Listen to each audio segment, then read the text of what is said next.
Hello everyone, welcome to the novel story Renegade Immortal. Without wasting any time, let's start listening. Taija was pale as he got up and looked around. He found that he was in a small natural cave.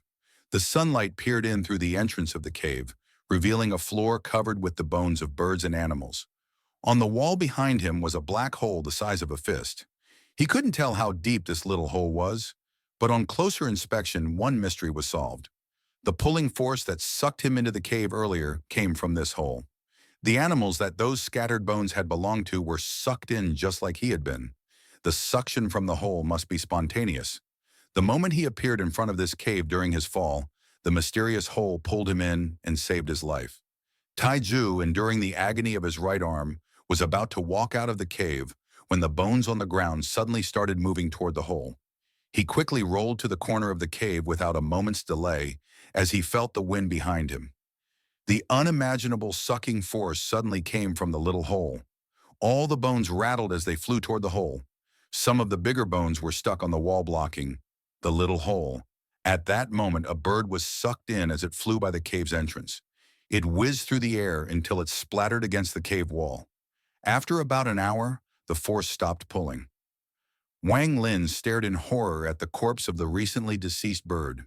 He didn't move his body at all, only sat still while calculating the time. Half an hour later, the suction started again. This repeated several times. Wang Lin had grasped the timing of the strange suctioning hole. It would start sucking every 30 minutes for a duration of 60 minutes. Taking advantage of the time gap between suctions, Wang Lin painfully crept toward the cave entrance.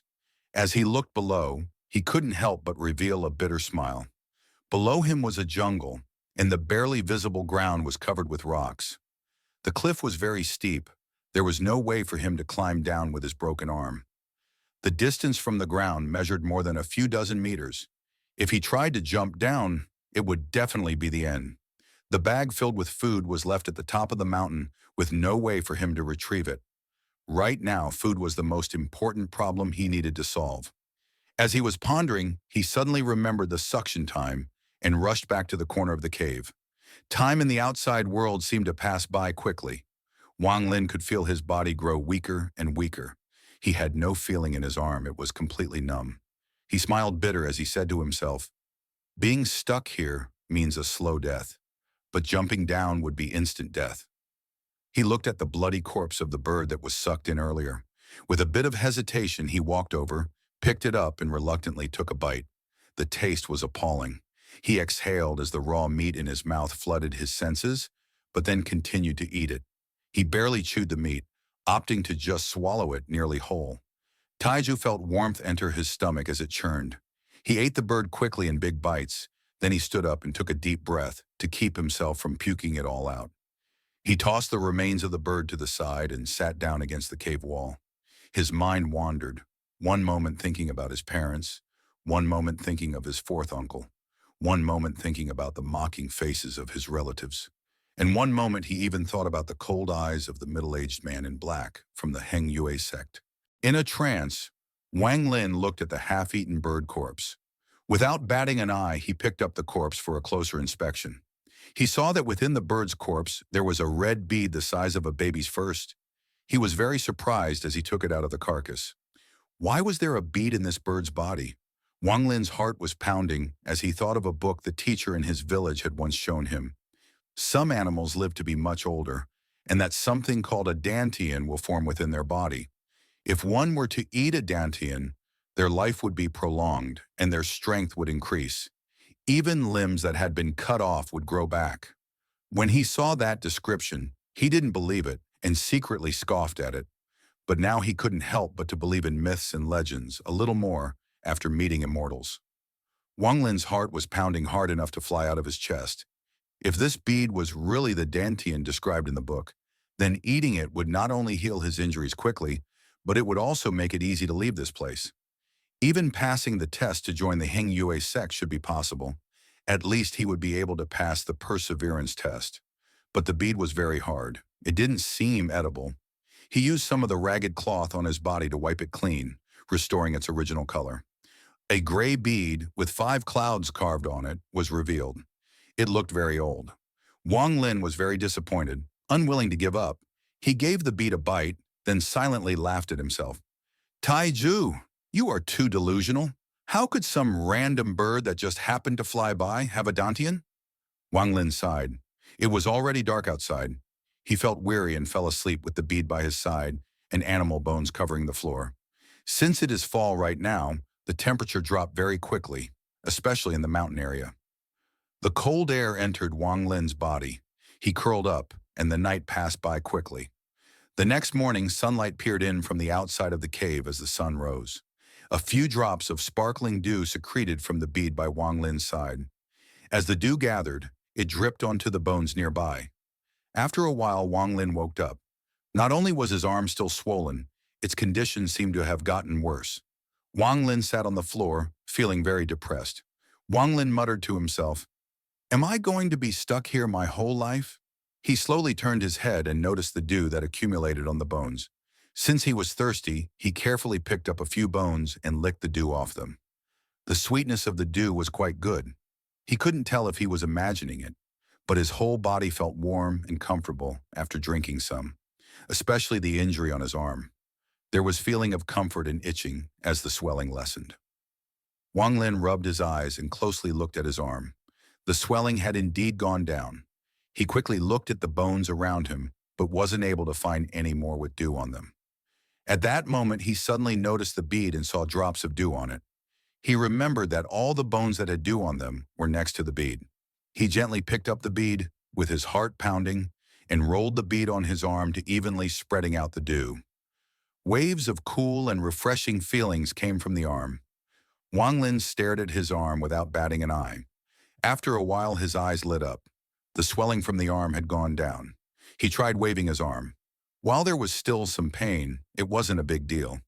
This stone bead must be a treasure. Wang Lin was pleasantly surprised. For the next few days, Wang Lin relied on the birds that were sucked into the cave and splattered on the wall for food. He spent most of his time carefully observing the stone bead. Every time dew appeared, he would smear it on his arm. He did this until his arm was fully recovered. He knew this dew was extremely valuable, so he collected some in the skull of a bird. On this day, he sprinkled the dew he had been collecting throughout the past few days on a piece of cloth and carefully warped the bead in it. After making sure it wouldn't fall off, he arrived at the entrance to the cave when the suction force stopped. He used his teeth to tear apart his clothes and tied them together, then tied one end to a rock and the other around his waist and slowly climbed down. Wang Lin had climbed down about 5 or 6 meters when his hand slipped. His body dropped quickly, but luckily his clothes were tough and gave him time to swing toward the cliff and grab onto a branch before the cloth tore. Cold sweat glistened on Wang Lin's forehead. When he looked down, he estimated that he was still 20 meters up. With one hand, he grabbed a branch, and with the other hand, he grabbed the cloth and tied the cloth onto the branch. Only then did he feel relieved. He carefully moved back toward the cliff edge and then started to descend again. When he was 10 meters from the ground, the cloth had stretched to its limit. Wang Lin jumped down without a second thought. His clothes couldn't bear the weight and began to split apart, but still helped lighten the fall. Wang Lin felt the wind caress his face on the way down, as well as branches breaking under him, slowing down his fall. He positioned his body just right as he landed, toes pointing downward, and rolled into a ball as he touched the ground.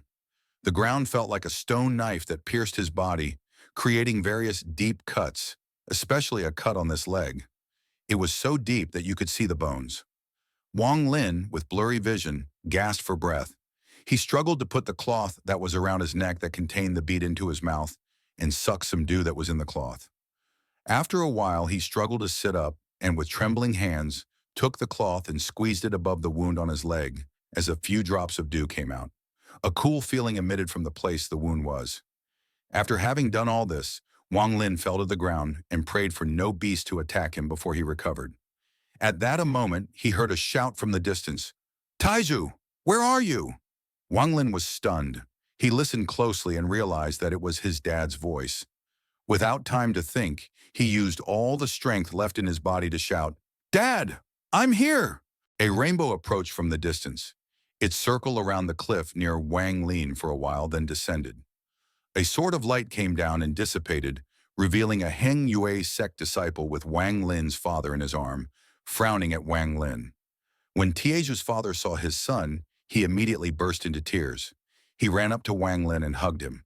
While crying, he said, "Taiju, what were you thinking? Why did you have to be so stubborn? Have you ever thought about how your parents would live if you died?" Wang Lin was stunned. After thinking about it, he realized his dad misunderstood and thought that he was trying to commit suicide. After looking at himself and seeing how battered his body was, he couldn't help but let out a bitter laugh. The Heng Yue sect disciple, surnamed Zhang, gazed over Wang Lin. He looked to the cliff above and saw the clothes that had been torn earlier.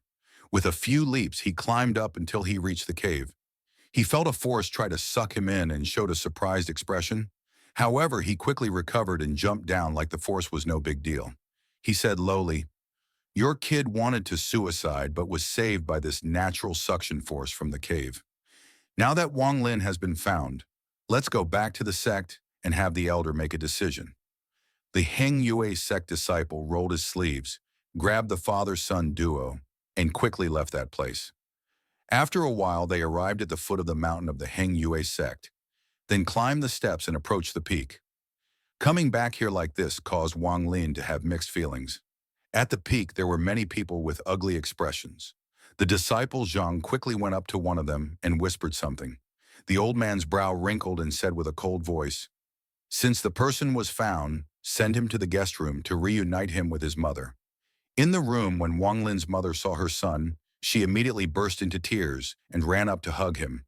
After hearing from his parents, he finally knew what was going on. When he ran away from home, his parents returned to the Wang family to find his fourth uncle. The three of them feared for his safety, so they went to find Wang Zhuo's father. With the pressure of his fourth uncle, Wang Zhuo's father reluctantly got the family members to help ask the Heng Yue sect to help. This is the first time the Heng Yue sect has encountered something like this, opted to ignore it at first. However, the reason why Wang Lin ran away from home was due to not being accepted into the Heng Yue sect. Although the Heng Yue sect didn't care about the life and death of Immortal, if he were really to die and the news of it spread to the villages nearby, parents won't want their kids to try to enter the sect. Concerned about the future, they sent out a few disciples to search the area. Wang Lin's father was still worried, so he followed them, and that's what caused the scene before him. After a while, someone sent in some medicine. Taiju's mother hastily thanked the person who delivered it and carefully fed it to her son. This was indeed medicine produced by an immortal sect. The effect was extremely good. After drinking it, Wang Lin felt that he had recovered quite a lot, and his wound began to ache a lot less. Wang Lin's parents were unceasingly bestowing words of comfort upon him. He wanted to explain everything to them, but he was unsure if they would believe him. At that moment in a Heng Yue sect hall, several elders were sitting around listening to the disciple Zhang describe how he found Wang Lin. At the end of the long table, a red-faced man said disgruntledly, "What does the life and death of a mortal have to do with an immortal like me? Look at the other immortal schools. Which of them are like us who send people to find a kid who tried to suicide because he wasn't selected? This is shameful." Next to him, a middle-aged man with a cold face said, "What Elder Ma said is correct. In all the sects within the state of Zhao, only our Heng Yue sect is like this. But if that kid really died in our mountain range, parents will fear their children would all try to suicide if they were rejected. Then who would dare to send us their children?" An old man in robe took a sip of tea and said slowly, "In reality, isn't it because our Heng Yue sect has declined that we must select disciples that are suitable for cultivation from mortals? If it was 500 years ago, who would care what the mortals think?" Finally, an old man full of wrinkles sighed and said, "If this youth tried to suicide once, he could try to suicide again. Bah, to prevent this issue from continuing, let us just make an exception and accept him as a disciple." After he finished speaking, he gave a side glance to the middle-aged man. Finally, thank you everyone for listening to Renegade Immortal. See you next episode.